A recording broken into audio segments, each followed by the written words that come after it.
One of the most prominent commemorative structures in the United States is the Washington Monument, built to honor one of the greatest men in American history, and standing as the tallest building in Washington, D.C. This unusual obelisk is filled with secrets and mystery, and today we'll unveil them all. So join me in discovering the history of the Washington Monument. I'm your host, Ryan Socash, and you're watching It's History. Before looking at the Washington Monument as a structure, it's important to understand why it was built and why we honor George Washington as a president, general, statesman, and person. While the Washington Monument is most likely the first to come to mind, it is far from the only structure built in the former president's name or character.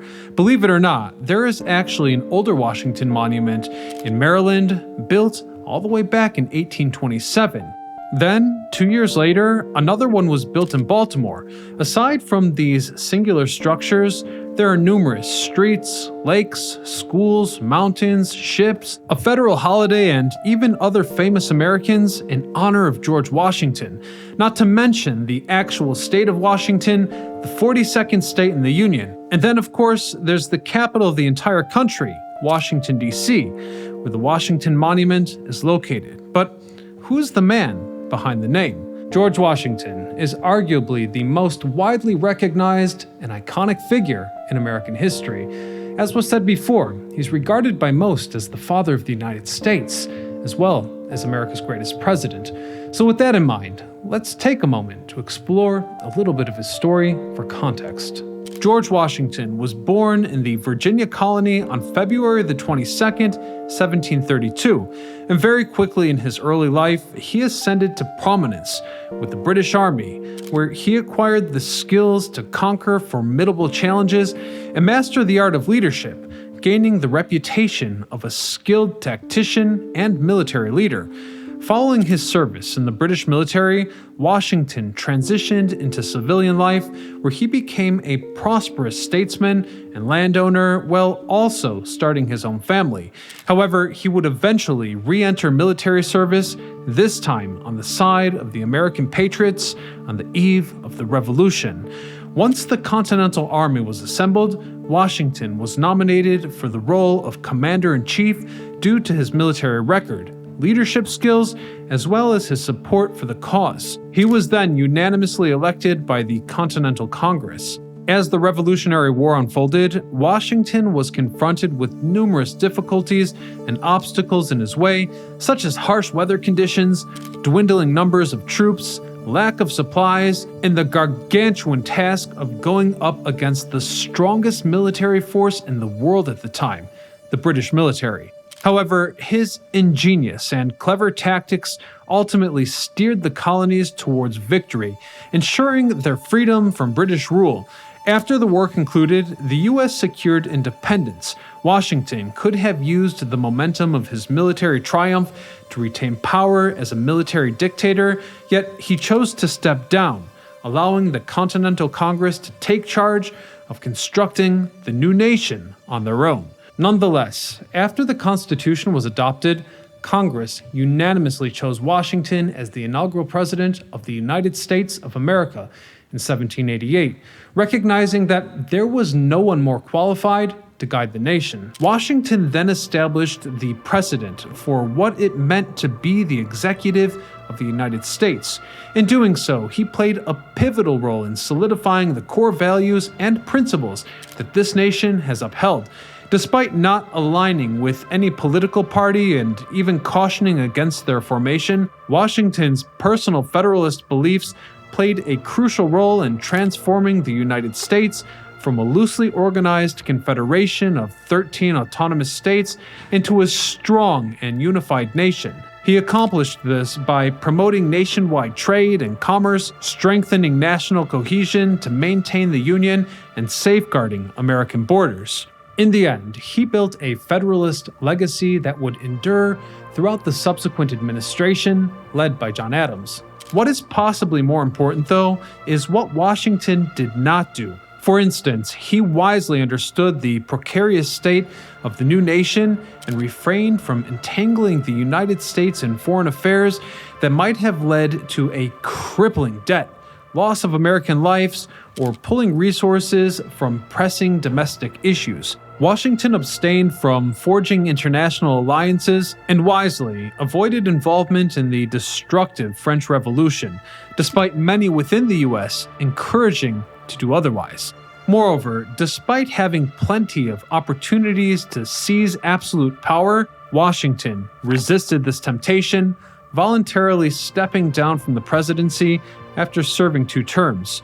He could have easily remained in office for life, given his immense popularity and the absence of term limits at the time. Similarly, he could have expanded executive authority to override Congress and establish himself as an authoritarian leader. Nevertheless, Washington opted for humility, recognizing that what the United States urgently needed was a stable democratic republic, not an autocratic regime. As a result, the legacy that George Washington left behind led the country, which still stands today. His military prowess is what defeated the British and secured American independence, while his political awareness, humility, and upstanding moral character are what set the precedent that every subsequent American president has tried to match. A legacy which is fit for any monument. A cultural necessity that any national identity requires to rally the population behind is a hero, and the United States was struggling to forge her independence. The military leadership of George Washington is what kept the dream alive, meaning that he was immortalized as a hero before the war was even won. As a result, there were continual plans to build a monument in Washington's name going back as far as 1783. Initially, there were plans to build a statue of George Washington riding a horse, which were eventually turned into smaller statues in Washington, D.C., many years later. Then, when Washington passed away in 1799, there were also plans to build a grand tomb, with a crypt sepulchre inside the Capitol building underneath the dome. But architectural disagreements, along with the Washington family's refusal to move his remains from his native Virginia, saw these plans scrapped. But beyond that, there were developments for plans of a massive monument in Washington's honor, which would be located in D.C. But the political climate of the time got in the way.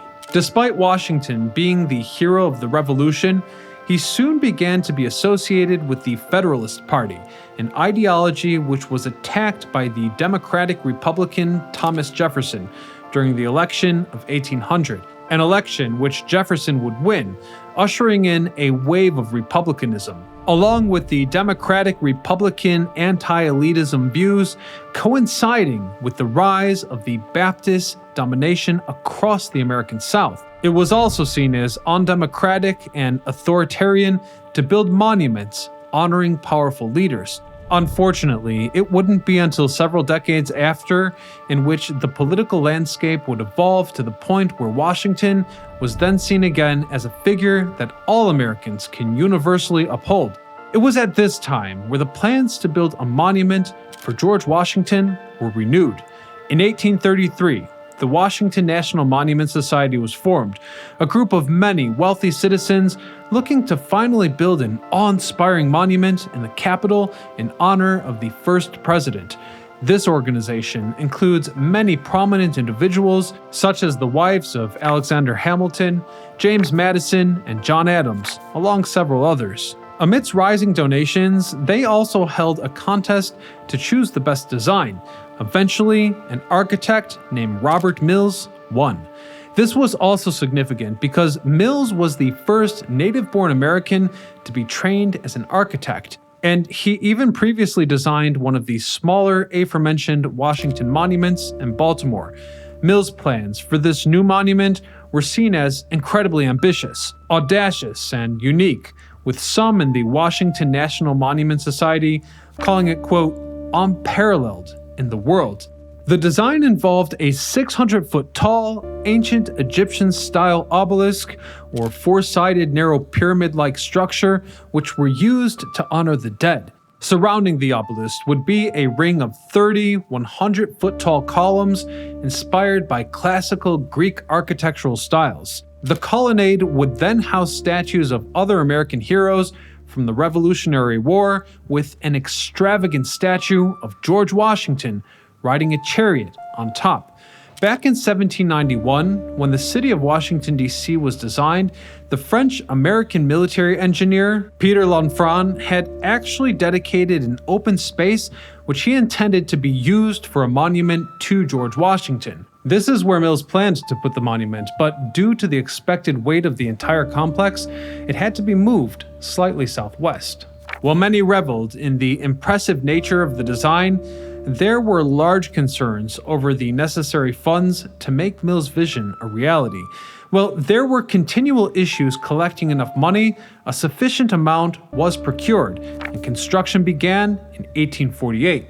After the site was excavated, the first cornerstone was officially laid down on July the 4th, and a wondrous ceremony was held. Interestingly enough, nearly 20,000 people attended the ceremony, including President James K. Polk, the aforementioned First Ladies, who were all members of the Washington National Monument Society, and even 3 of the next 4 future presidents, James Buchanan, Abraham Lincoln, and Andrew Johnson. Starting from the building ceremony, construction was underway with the foundation being laid down first. This began with the Blue Gneiss Fountain forming an 80-foot square step pyramid. After completing the substructure, builders moved on to the above-ground marble portion, which had a base measuring 55 feet by 1.5 inches square. They employed a combination of pulleys, block and tackle systems, and a mounted derrick to lift and position the stones, gradually elevating the structure. In the initial phase, only a few stones required skilled stonemasons, those being the marble blocks on the outer surface and the gneiss stones forming the rough inner walls, with other inner structures left jagged. The majority of stones used in this phase, varying from large to small, formed a rubble pile held together by mortar between the outer and inner walls. The foundation beneath the walls consisted of layered gneiss rubble, lacking the massive stones within the walls. Most of the stones in the first phase came from the quarries in the upper Potomac River Valley. Cockeysville marble was predominantly used, sourced from quarries north of downtown Baltimore and rural Baltimore County, similar to the stones used in the first Washington Monument by Mills. Construction continued for 6 years, until by 1854, the monument had ascended to a height of 156 feet above ground level. However, it was in 1854 when the Washington National Monument Society effectively ran out of money, as their failure to secure more donations eventually caught up with them.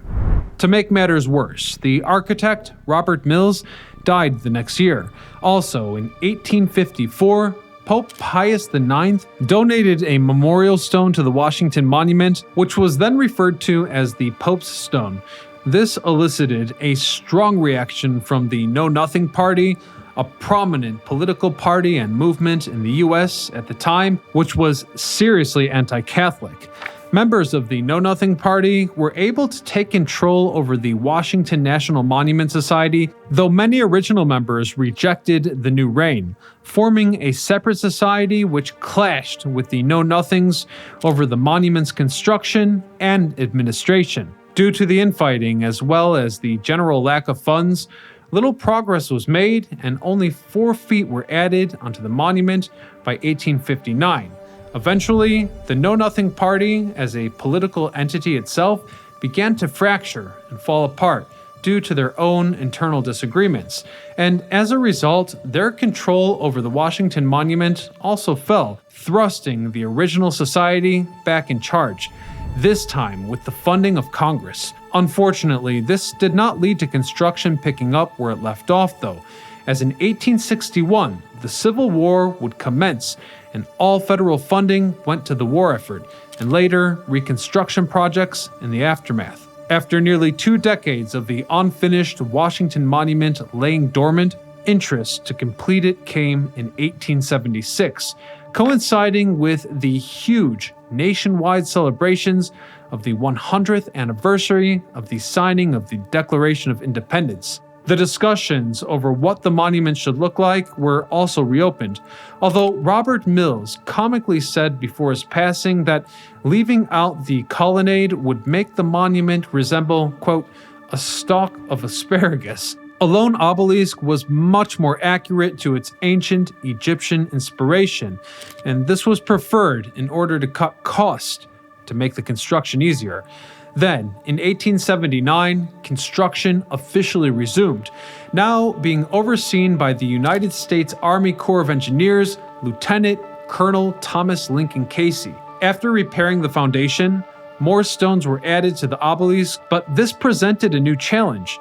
You see, 20 years earlier, the quarry from Baltimore was used as a source of stone, but since it had been so long, that quarry was now closed. A new quarry in Massachusetts was used, but unfortunately, the stone was of a visibly different color and texture. Having limited options, Colonel Casey stuck with the stone from Massachusetts, and to this day, you can see at which point the type of stone was switched by looking at the color difference. In order to complete the structure, the construction workers utilized a steam-powered elevator capable of hoisting 6 tons of stone to a mobile 20-foot-tall iron frame. The masons proceeded incrementally up the monument, constructing 20 feet of stone and mortar before relocating the iron framework by 20 feet, repeating this process as they ascended. At the height of 470 feet above the ground, builders initiated the inward angling of buttresses to support the 300-ton marble pyramidion atop the monument.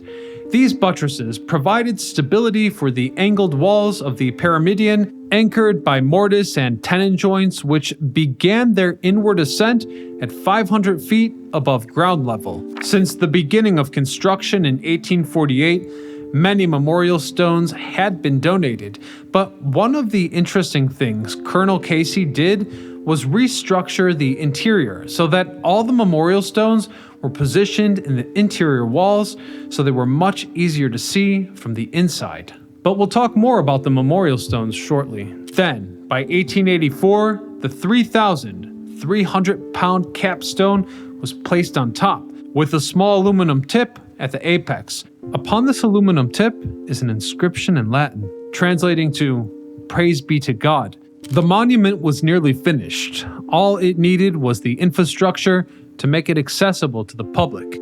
Then, in 1885, the Washington Monument was officially dedicated during a big ceremony featuring speeches from many government officials, including U.S. President Chester A. Arthur. Standing at 555 feet tall, the Washington Monument was briefly the tallest building in the world, surpassing the Cologne Cathedral in Cologne, Germany. And though the Eiffel Tower would eclipse the Washington Monument in 1889, it still remains the tallest building in Washington, D.C. to this day. Well, it would take a year for the monument to be opened to the public. The construction project had finally been completed, and the nation's capital had a monument to honor George Washington at last. The Washington Monument is one of the most recognizable American landmarks, both for its immense height, but also for the man it honors. Anyone who travels to Washington, D.C. can easily see it from all across the city, but what most don't know is that after being built, the monument has had a deeply interesting and peculiar history, intertwined with hidden architectural features, later renovations, earthquakes, and even, unfortunately, terrorist attacks. So let's cover the basics of this history. Built into the surrounding area or even within the walls of the monument's interior itself are several features with interesting history in their own regard. One example of this are the memorial stones, which we briefly mentioned earlier. Throughout the duration of the monument's construction, many U.S. states, cities, foreign nations, organizations, clubs, societies, schools, universities, businesses, churches, and unions donated a stone to be used to help to build the structure. These stones would have the donor's name inscribed on them and are placed throughout the interior of the structure so that visitors can see who contributed to the construction of the monument. There is some disagreement over the total amount, as some opinions differ over what can officially be considered a memorial stone, but estimates range between 150 and 200. The most famous stone is most likely that aforementioned Pope stone sent by Pope Pius IX in 1854. On this stone was the Latin inscription meaning Rome to America. Unfortunately, this stone was destroyed and dumped into the Potomac River by the anti-Catholic Know Nothing Party before it could be placed in the wall. However, a replacement stone was sent by John Paul II in 1982. There are several other notable peculiar stones. For example, the largest stone donated to the Washington Monument was actually sent by the Sultan of the Ottoman Empire in a gesture to improve relationships. The stone was inscribed in Turkish by one of the most famous calligraphers of the time. Another stone was donated by the Roku Kingdom, a Pacific sovereignty under the dominion of Japan. The stone was actually transported to the United States by the famous American naval officer, Commodore Matthew C. Perry. As time went on, newer technological additions were necessary to make the viewing experience much easier for tourists. For example, in 1901, the obelisk steam-driven elevator, which would take nearly 10 to 12 minutes to rise the entire tower, was replaced with a much more efficient electric elevator. This was also necessitated by the increasing number of tourists arriving every year. It was estimated that attendance peaked in the late 1970s with nearly 1.1 million visitors every year. So much so that in the last decade, restrictions were placed on how many people can visit, with most tickets being sold online for pre-order. From 1998 to 2001, the entire monument also undertook a massive restoration project meant to repair and strengthen the stone, much of which had been placed over 150 years prior. A comparably big construction job occurred in the early 2010s, after nearby Virginia was rocked by a 5.8 magnitude earthquake in August of 2011. While the monument stayed standing, of course, the earthquake still did considerable damage, with over 150 cracked openings across the entire complex. Furthermore, a block in the top pyramidon was dislodged, and debris of small stones came cascading down to the base of the monument. Restoration commenced immediately, but this was made even more complicated once Hurricane Irene hit the East Coast later that month, causing water damage as well. As a result, the Washington Monument would remain closed until 2014. But following this successful operation, it has been open for tourism ever since. Aside from natural disasters, the Washington Monument also had extra work done in between 2001 and 2011, but this was in response to the tragic events of the September 11th attacks, where other American landmarks were targeted. In case of another traumatic event like that, extra interior support was given to make sure the entire complex does not fall in the event of an explosion. And as long as we're on the topic of terrible events, I should point out that the site was actually attacked in December of 1982. It all started when a nuclear disarmament activist named Norman Maier painted the phrase, "Number 1 priority, ban nuclear weapons," on a white van and parked it at the base of the monument, claiming that the van was filled with 1,000 pounds of TNT. Maier then held 8 tourists hostage inside the monument, threatening to detonate the explosives and destroy the Washington Monument unless there was a substantial national conversation regarding the menace posed by nuclear weapons. Nearby, buildings were evacuated, and the police attempted to negotiate with Maier during a 10-hour standoff.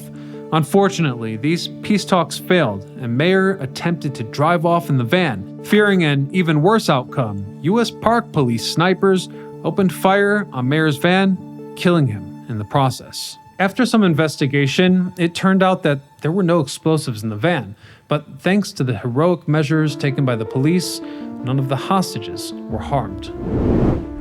When walking through Washington, D.C., one of the most iconic and easy-to-spot landmarks is undoubtedly the Washington Monument, the tall stone obelisk that towers over our nation's capital.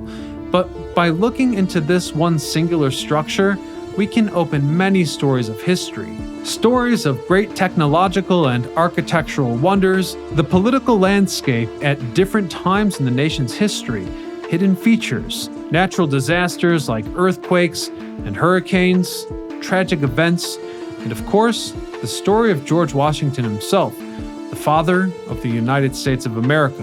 And we'll leave it there for today. Thank you all so much for watching, and until next time, this is Ryan Socash, signing off.